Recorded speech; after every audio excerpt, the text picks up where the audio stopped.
ఏపీలో అన్నా చెల్లెల రాజకీయం ఆసక్తిగా మారింది. ఇద్దరు కూడా ఎవరికి వారుగా రాజకీయాలు చేసుకోవడం, ఒకరిపై ఒకరు విమర్శలు చేసుకోవడంతో సరిపెడుతున్నారు. వాస్తవానికి వైఎస్ జగన్, షర్మిల ఇద్దరు పొంతనలేని రాజకీయ అంశాలను పెంచుకొని ముందుకు సాగుతున్నారు.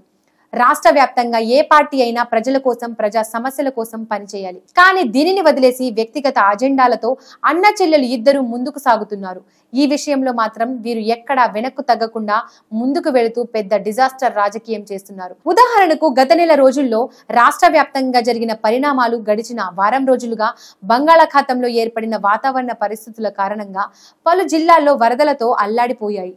ఈ రెండు అంశాలను పరిగణలోకి తీసుకొని రాష్ట్ర వ్యాప్తంగా ప్రజలకు సహాయం అందించడం, ప్రభుత్వ యంత్రాంగం ముందుకు కదిలేలా ప్రతిపక్షాలుగా పనిచేయడం జగన్, షర్మిల బాధ్యత. కానీ ఆ బాధ్యతను ఇద్దరు వదిలేసి ఒకరిపై ఒకరు పైచేయి సాధించేలా వ్యవహరించడం అత్యంత బాధాకరం. తన పార్టీ కార్యకర్తల విషయంలో ఢిల్లీలో ఉద్యమం చేయడం జగన్ వంతైతే, జగన్ ను విమర్శించడమే పనిగా షర్మిల రాజకీయాలు చేయడం అంతే అయింది. దీనివల్ల ప్రజలకు ఒనగూరే ప్రయోజనం గాని, ప్రజల సమస్యలు తీరే అవకాశం గాని కనిపించడం లేదు. నిజానికి పార్టీని పుంజుకునేలా చేయడం కోసం, వైఎస్ రాజశేఖర్ రెడ్డి లెగసీని అందిపుచ్చుకోవడం కోసం కాంగ్రెస్ పార్టీ షర్మిలకు రాష్ట్ర పగ్గాలు అప్పగించింది. కానీ ఆమె మాత్రం ఈ విషయాన్ని వదిలేసి కేవలం అన్నను విమర్శించడం, అన్నను రాజకీయాల్లో దెబ్బతీయడమే పనిగా పెట్టుకున్నట్లుగా స్పష్టంగా కనిపిస్తోంది.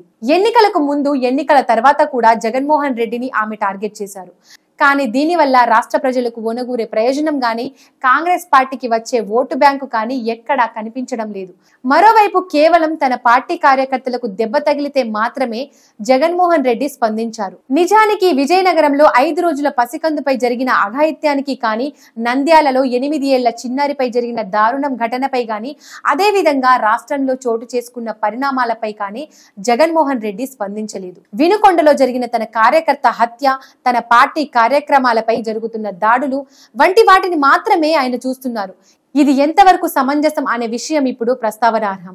ప్రతిపక్ష హోదాలో ఆయన చేయాల్సిన పని ఇదేనా అనే ప్రశ్నలు ప్రజల నుండే వ్యక్తమవుతున్నాయి. అటువైపు జగన్మోహన్ రెడ్డి, ఇటువైపు షర్మిల ఇద్దరు కూడా వ్యక్తిగత అజెండాలు పెట్టుకొని ముందుకు సాగడం వారికి ఏ మేరకు లబ్ధి చేకూరుతుందో చూడాలి. షర్మిల ప్రజాపక్షాన పోరాడటం, ప్రజల కోసం ప్రభుత్వాన్ని నిలదీయడం మానేసి తన అన్నతో ఉన్న వ్యక్తిగత రాజకీయ కక్షలతో రాజకీయం చేస్తున్నట్టుగా ఉంది.